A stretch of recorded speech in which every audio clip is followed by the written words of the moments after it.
Саламатсыздарбы? Бизде бүгүн конокто Түлекан Исмаилова, Бир дүйнө Кыргызстан адам укуктарын коргоо кыймылынын директору. Рахмат сизге. Рахмат. Келгениңиз үчүн. Наран Айпович. Жакында мына дүйшөмбү күнү 15-нде улуттук диалог деген чоң жыйын болгон атат. Силердин уюм уюштуруучу болуп атат. Эмне жөнүндө болот? Бийлик менен коомдун ортосундагы диалог болгон атабы? Кандай болгон атат?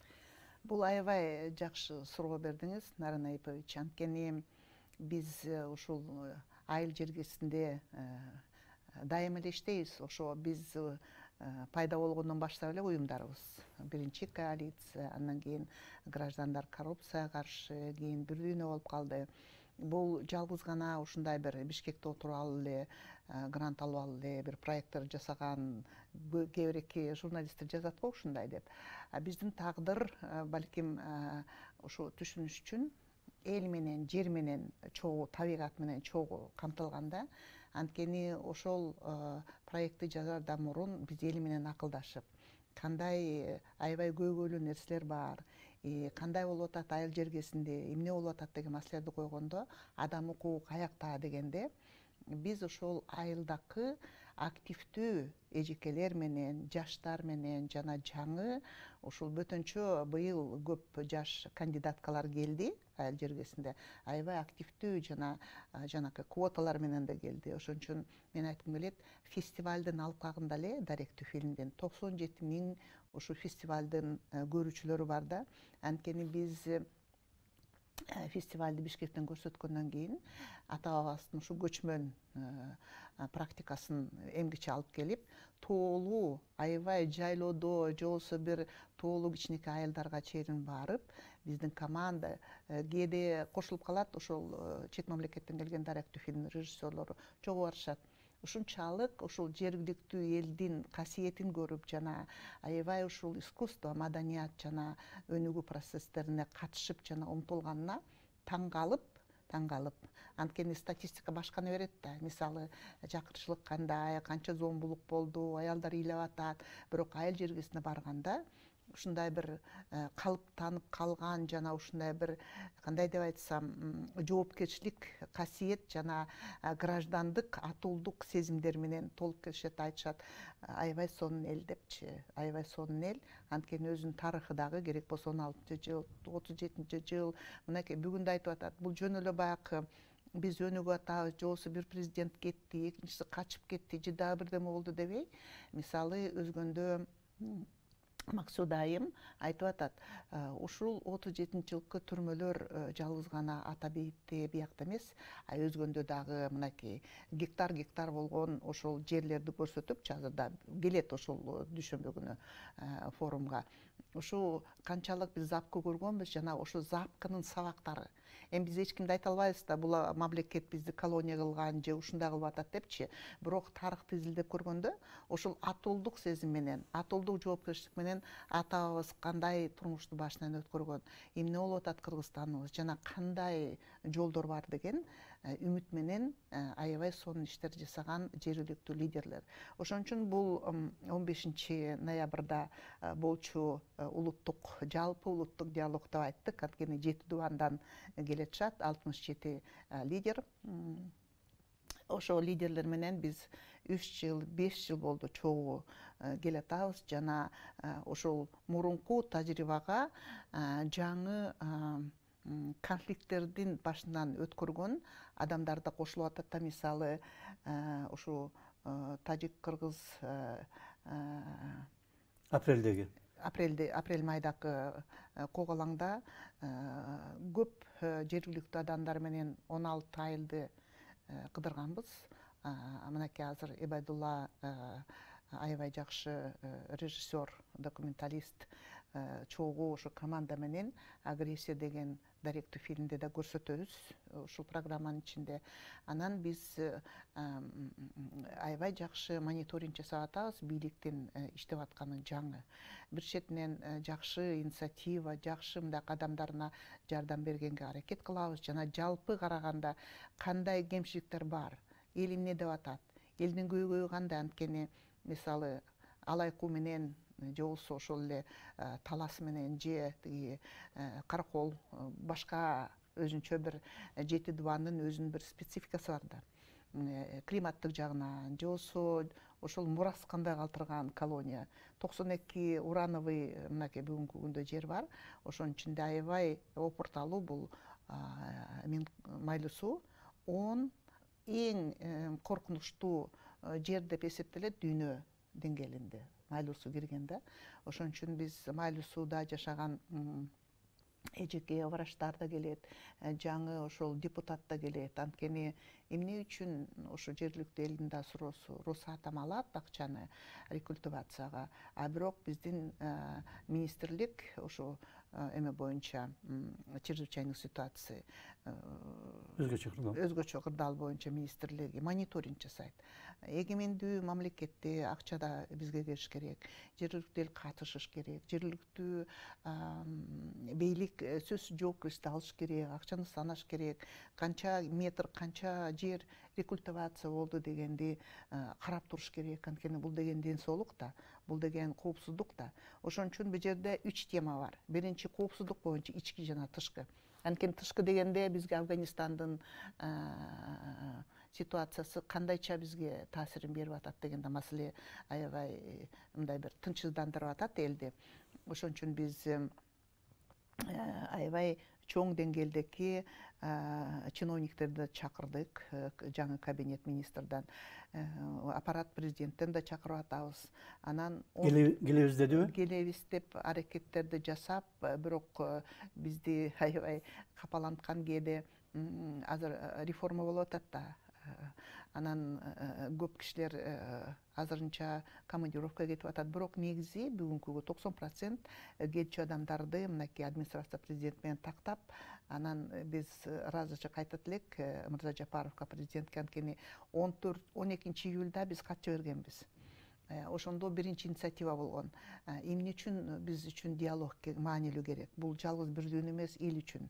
Кандайча кылабыз деген нерсе 4 ай болуп кетти. Мырза Базарбаев аябай катышкан, жардам берип аткан, Данияр мырза катышкан бул процесске, аппарат президенттен. Андан кийин министр болуп кетти Базарбаев мырза. Бирок ошого карабастан 15 ноябрда мынакей 2 күн калды, биз чогуу өткөрөбүз жана биз ойлойбуз жаңы Глазго катышкан маселелер боюнча. Бул деген дүйнөнү аябай таң калтты жана ойлонтту. Биз аябай колдойбуз ошол демилгелерге. Анткени аябай сонун жыйынтыктар бар, бирок алар кагазга калбаш үчүн эл катышыш керек. Экинчи жактан биринчи экономикалык форум ошол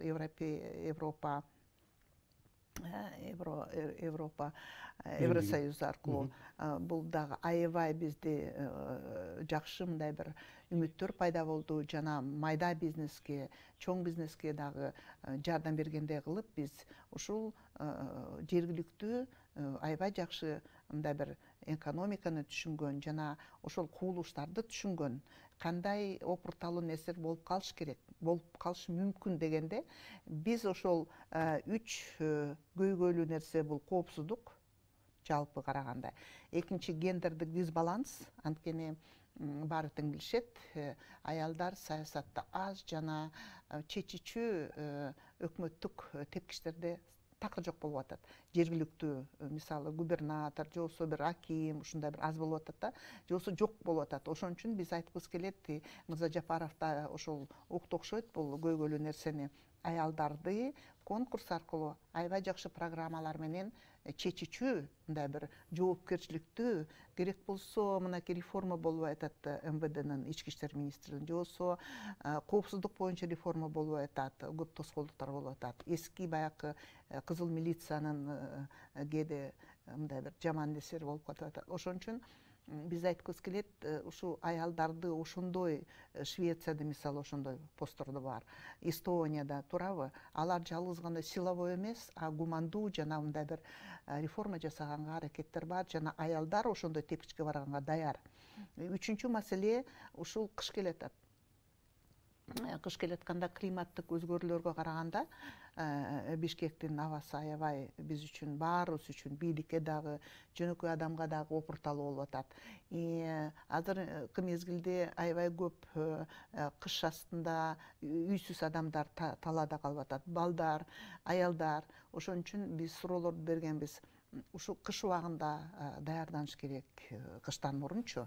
Мынакей 1 ай калды.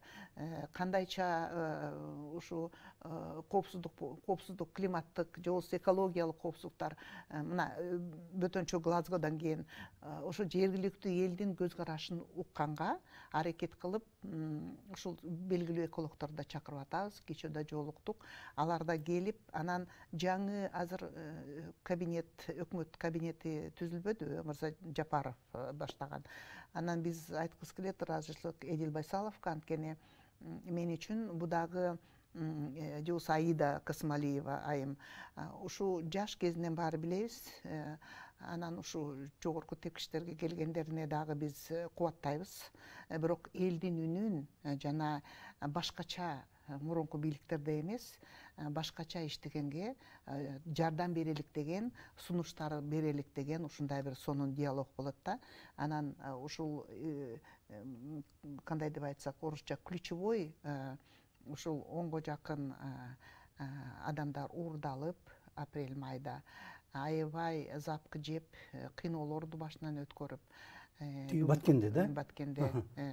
Анан ошол жаран катары биз аябай аракеттердин баарын жасап, өз көзүбүз менен көрүп, ошол жерге барып, ошол эл жапа чегип атканда жардам берип, жана бизди көйгөй мындай бир ооруткан нерсе, Стамбульский протокол убагында ушундай кыйноодо калган адамдарга бат тез жана профессионалдуу бүгүнкү чейин жакшы болбой атат. Ошон үчүн биз улуттук 2 институт бар. Бул омбудсман институту жана кыйноолорго каршы институту. Алар жаңы азыр мезгилде биз суранып кетет элек, толук кандуу, эгемендүү жана техникалык жактан дагы, финансылык жактан дагы жана өзүнүн профессионалдык иши боюнча аябай калыптаныш керек да. Анткени булар чөнтөк болуп келген бүгүнкү чейин кээде жакшы болуп калчу, бирок көбүнчө бул бөтөнчө Атамбаевдин убагында, бөтөнчө жанакы өткөн мезгилдеки өкмөттүн убагында булар чөнтөк институт болуп, адамдарга жардам бербей, биринчи ошо жаранды коом чуркап бизде болгон. Андай болбош керек, анткени атайын улуттук институт болгондон кийин кандайча Швецияда тарыхын билебиз, омбудсман институту кандай пайда болгон. Бул керек болсо ошол чоң бийликке, керек болсо президентке совет берип, кандай баратат, эмне болуп атат деген нерсе түшүндүрүп турса, бул деген ички ошо адам укугун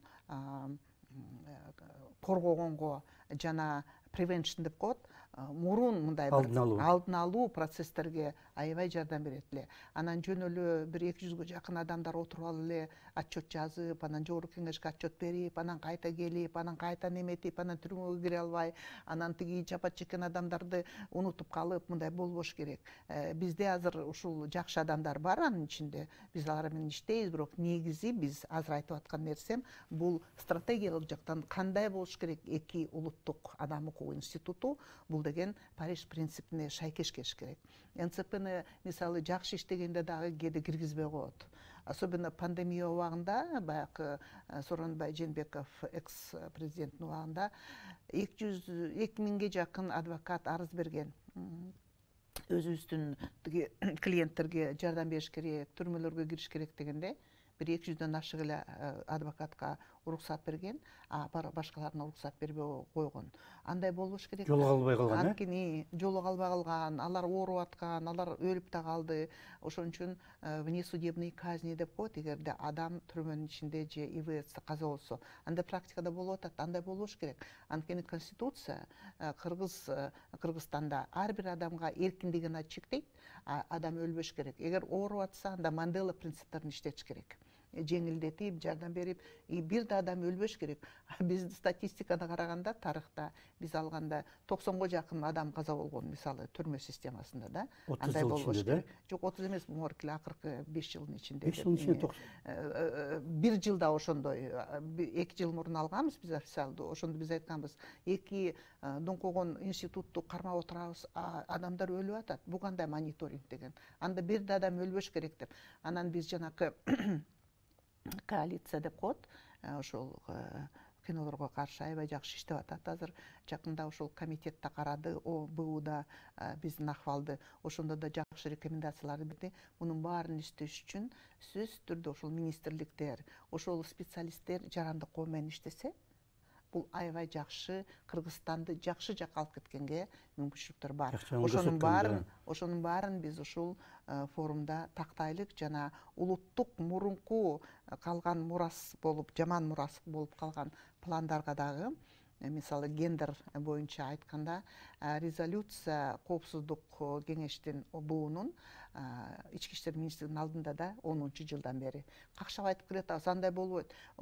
Туура бир мейли 100 аял болсун жаңы милиция, бирок ал эски милиция системасына кирип алып баягы эле болуп калып атат, көрдүңүзбү?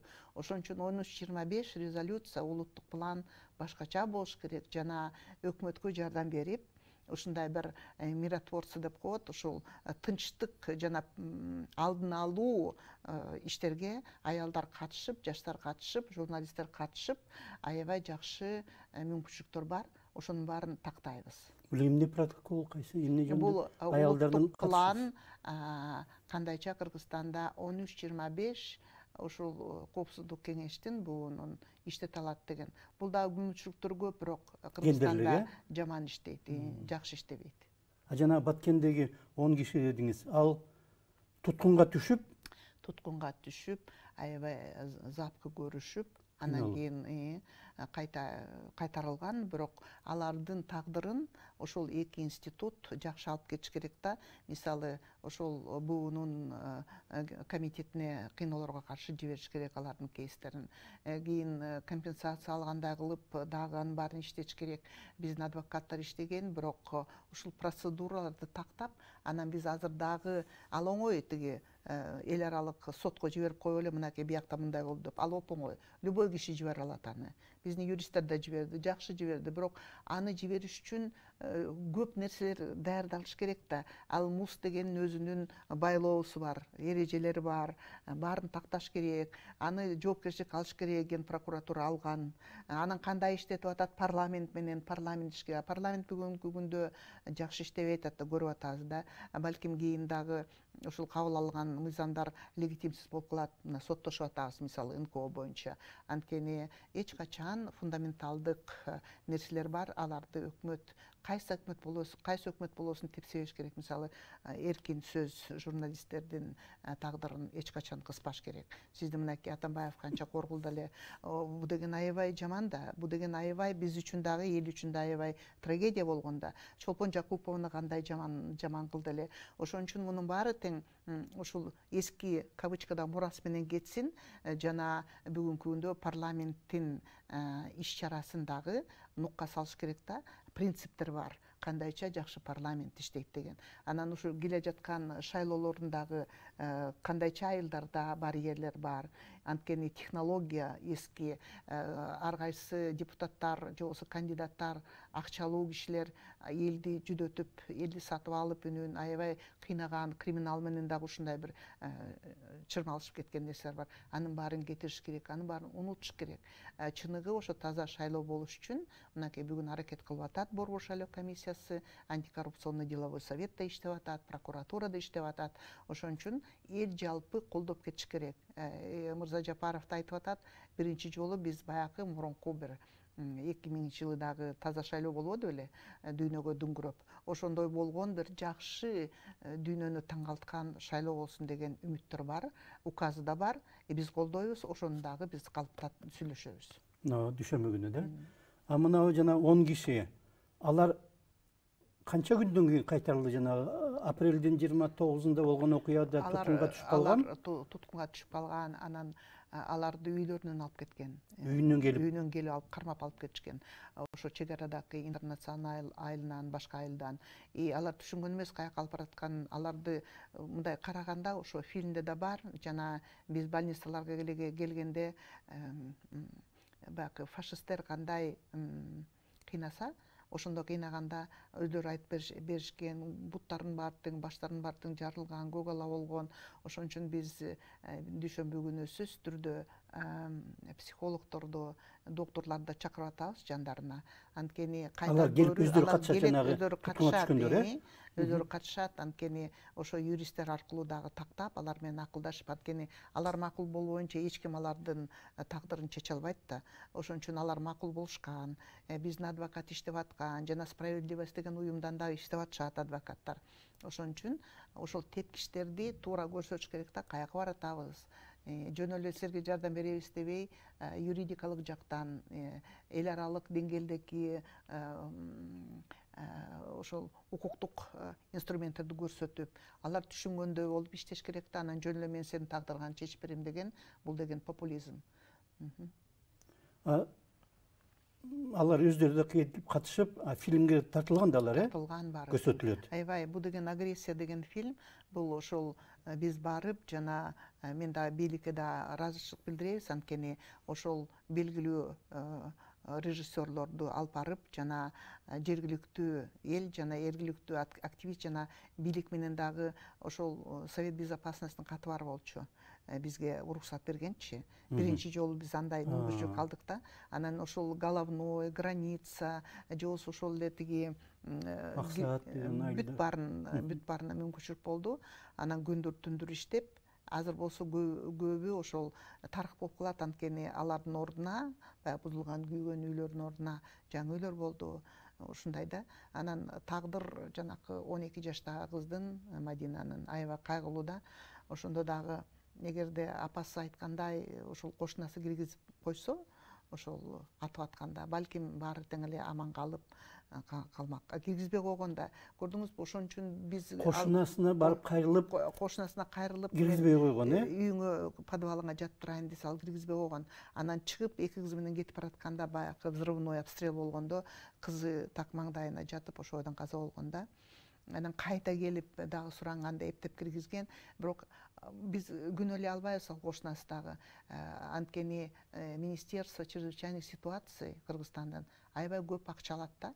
Аябай көп акча алат. Ошол кандайча алдын алуу процесстерди иштетиш керек да эл менен. Эл билиш керек. Ошондой болуп калганда каяка кирип кетиш керек, анткени приграничный территорияда каяка барыш керек, кандай телефон чалыш керек, баарын эл үчүн аябай жакшы. Эл байкуш өздөрү каяка качса, кайта наоборот башка жака качышкан, көрдүңүзбү? Тескери жака, Тескери жака. Ошон үчүн дагы айтып атабыз, 30 жылдан бери аябай тепселген элдин укугу жана система иштебей калган. Бүгүнкү күндө кайта ошо эл менен баарлашып, мындай бир приоритеттерди коюп, жана ушул коопсуздук боюнча, алдын ала климат боюнча, мисалы, мынакей көлгө баратканда ошол жол дайыма урайт да, жыл сайын эле 2 жол эле. Эми ушу кантип болсун? Таштар, элдин баары билет да, бул деген туура эмес, Атамбаев мезгилинде жасалган нерселер. Бул деген коррупция. Жолдор эмгиче бүтө элек. Ошол жолдор салынганда дагы, же болбосо азыр дагы бир нерсе, жанагы өкмөт менен иштечү проекттер элдин көзөмөлүндө болуш керек. Ошондо чиновниктер иштей баштайт.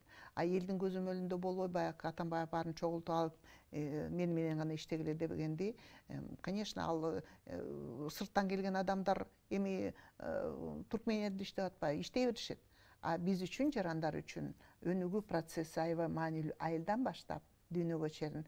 Жөн эле Бишкекте эле мындай иштей бериш, кайта бир мына революциялар болду, ак үйдү алат. Болбойт да.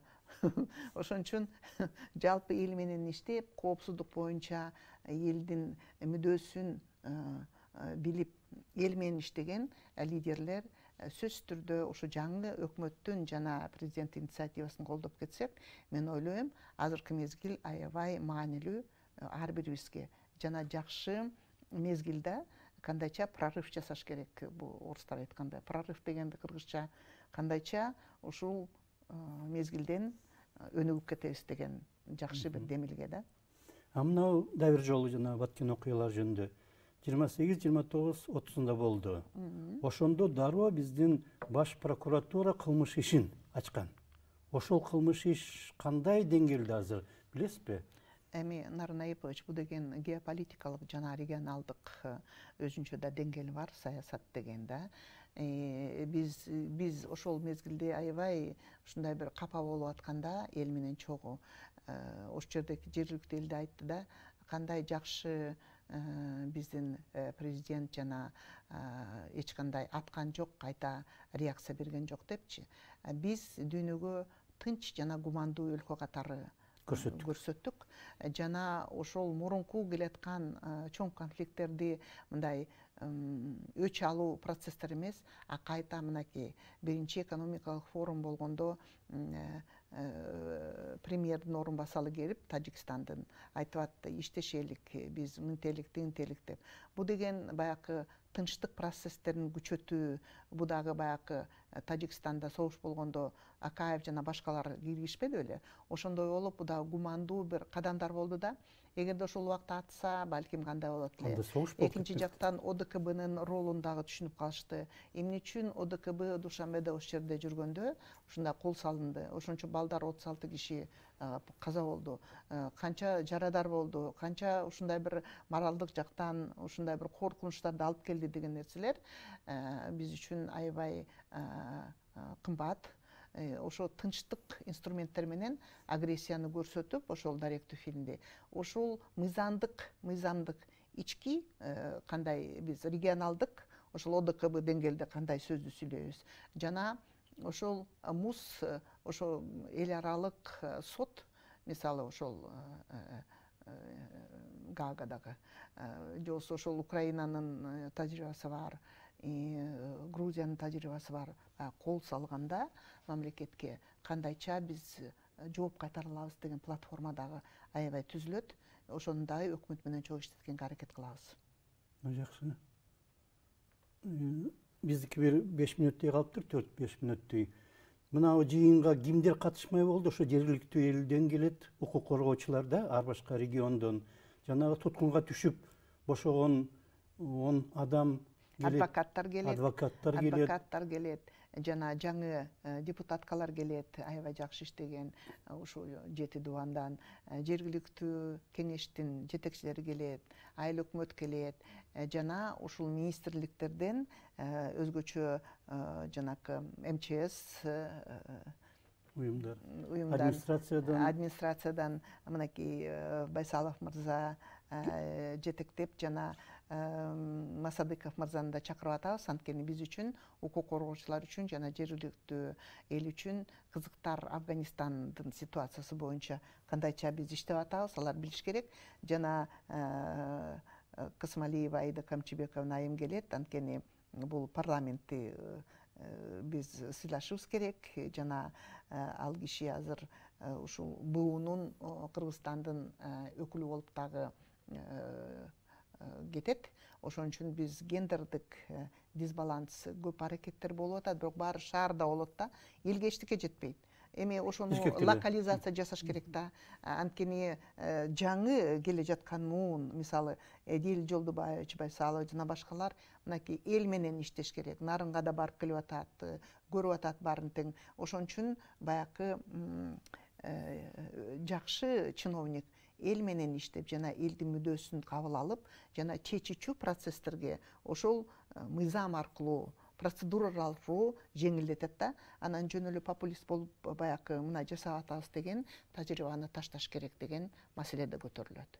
Эл аралык уюмдардан келеби? Биз бүт ошол элчиликтердин баарын тең чакырдык, анткени ошол коопсуздук боюнча элдин үнүн угуш керек. Баарын чакырдык. Российский Федерацияны да чакырдык, Тажикстанды да чакырдык, баарын тең чакырдык. Анткени алар биз мисалы эч кимди күнөөлөгөн жокпуз, бирок болгон тарыхый иштер жана элдин үнүн алар да угуш керек. Анткени биз жарандарбыз жана Орто Азия чөлкөмүндө жарандык үн жана жарандык катышуу процесси мындай бир башка деңгээлде, башка чөйрөдө. Анткени биз айтып атабыз, реформаларды ушул мындай бир өзгөрүлүп турган дүйнөлүк процесстерге жарандар Кыргызстанда ылдый жактан көрүп өйдө жакка чейин, өйдө жактан ылдый жакка локализация жасайт. Бул деген аябай жакшы практика биздики. Бир күн болобу форум? Бул аябай даярданылган нерсе, анткени бул жөн эле чакырып аткан жокпуз, анткени 3 жыл биз изилдегенбиз ошол жергиликтүү адамдар менен кандай конфликттер бар, кандай коопсуздук, кандай коркунучтар бар. Ошо Жалал Абад областынын, анткени уран, Минкош, Майлуу суу, Ош областы ушул баягы 13 жылдан берки калыптанып келген конфликттер мындай системный болуп калган, жана кандайча аны оңдойбуз деген мыйзам ченеминде. Анан Ысык көл областын алганбыз, ошо климаттык жанакы экология боюнча, анткени баары тең Ысык көлдү жакшы көрүшөт, фактически эч ким системный аякты карап жардам бербейт. Көлдүн акыбалы дагы аябай опурталуу. Ошол 28 май 98 жылы катастрофадан кийин керек болсо аялдар насильно аборт жасатылышкан.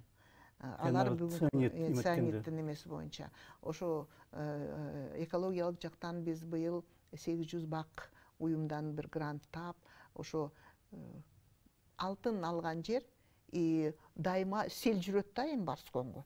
Эми ошого акча берип койсо болот да. Анан баягы изилдегенде каяка кеткен Ысык-Кулский фондунун акчалары дегенде, алар деген цемент бар, бирдемени клуб же спортивный клуб же дагы бирдемени эметебиз, же мектеп же больница, фактически эчтеке жок. Ошон үчүн бул саясатты дагы оңдош керек. Анткени бул чоң алтын саясат. Рахмат сизге. Рахмат сизге, Нармай Эпич.